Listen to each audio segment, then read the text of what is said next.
the games do come thick and fast, but I suppose you're always happier after a win.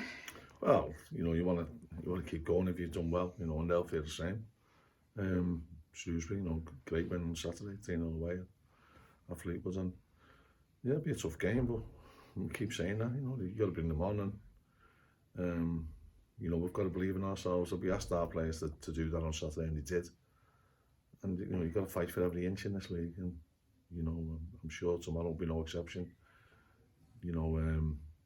Steve Cotter will have his side fired up. You always expect that of them, and they've got good players, and as I keep banging the drum, we've got good players as well, so it could be a good game. And I guess you've got to hope that Boxing Day didn't take too much out of your players, because there was a lot of emotion on top of everything else, really. Yeah, the players worked extremely hard, and I'm really proud of them. Myself and Jimmy and John and Jed and all the staff of how hard they worked, and they keep setting little benchmarks for themselves that they've got to try and aspire to achieve, and that was certainly one on Saturday, and we've got to try and keep defending like that. We did give up a couple of chances early on, and the difference is early on in the season we're getting punished for them, or midway through the season getting punished for them, and if you can just stay in the game up till half time, we know we've got a bit of quality, we know we're quite a fit team as well, and we know we can make chances, and we made enough on Saturday. I know you said you didn't like the fuss, but now you look back and it's over. Are you proud of the way of everything happened? Yeah, the day couldn't have panned out any better, could it? Winning the game the way the fans were great. Speaking to a load of people after the game as well and before the game. And it couldn't have worked out any better. You're always hoping it's going to be like that and it's not going to be a damn squib. But let's hope the next time, if we do 30 years or 40 years, it's as good.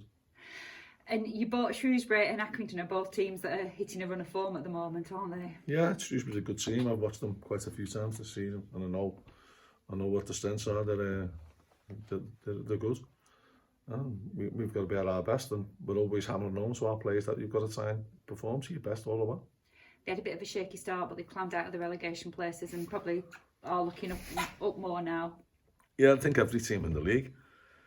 When the season starts, you don't know where you're going to finish because there's that many good teams in the league, that many big clubs, and you're always jockeying for position, and you've just got to try and get the wins on the board and try and eliminate the silly mistakes. I think every manager in League One will at some point this season think, what we're doing there? The defence has made, or defenders have made a bad mistake, or the strikers made a bad mistake, or have missed a silly chance, an easy chance.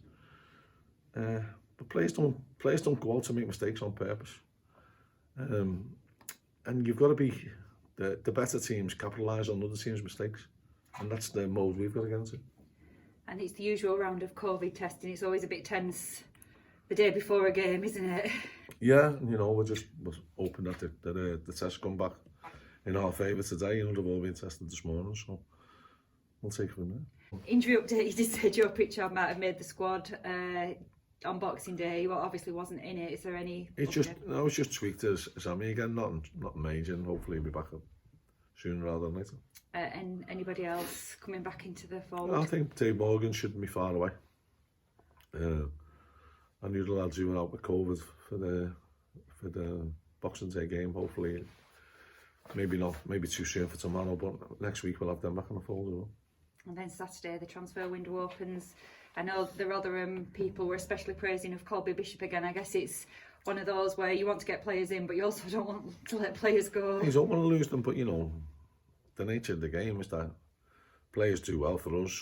They reach a point where it's in the club's interest to sell them and they move on and we try and bring others in. I can't fault our players who do well, and I can't stop other people wanting them, because that's the progression in football. And if we're starting to get the correct fees for them, and so if someone makes a bid for Colby that's acceptable to the club, we'll take it and he'll go with our best wishes. But we'll want Colby to further his career. There's no one wants Colby to be more successful than me, and so the move's got to be right for him as well. And finally, at the end of the game on Boxing Day, there was like the togetherness of the squad. Is it good when your loan players and everybody and your substitutes and your squad players are all joining in with the celebrations? It all means as much to each and every one of them. Yeah, that's great. And you can see mixed emotions of joy, relief. But I think they've got a point of view of these lads. They know they're good players, and we've possibly underachieved a little bit this season. I know that sounds daft with where we are in the league and how much our budget is, but we feel as though we're better than that, and we'll keep striving to be better.